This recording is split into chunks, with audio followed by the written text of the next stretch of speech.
Programang ito ay rated SPG, striktong patnubay at gabay ng magulang ang kailangan. Maaaring may masisirang tema, lengguwahe, karahasan, sexual, horror o droga na hindi angkop sa mga bata.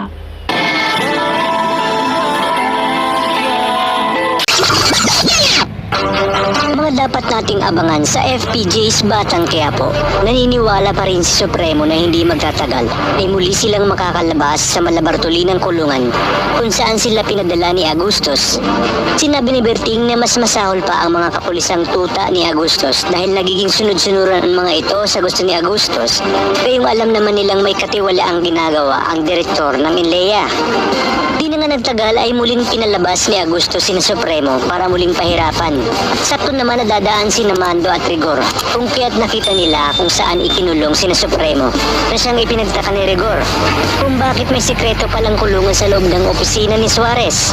Dito nga ay magsisimulang magduda si Rigor na tila may personal na galit si General Pacheco kina Supremo.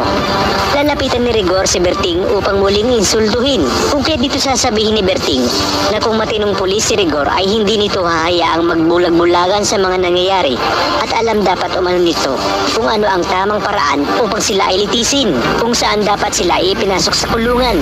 Dito na nga isiniwalat lahat ni Berting at Primo kay Rigor ang baho ni Pacheco at Suarez. Kasi Pacheco ang sangutak kung bakit laganip ang droga sa buong Kamaynilaan.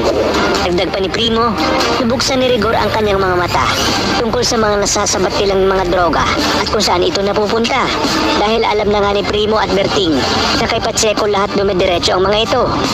At ang tunay na dahilan kung bakit nila pinasok ang mansyon ay hindi pagnanakaw, kundi dahil bihag nito si Amanda na kanyang pinakamamahal.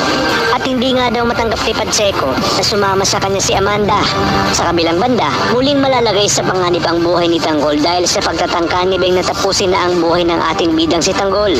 Dahil hindi umano sapat na makulong lang ito.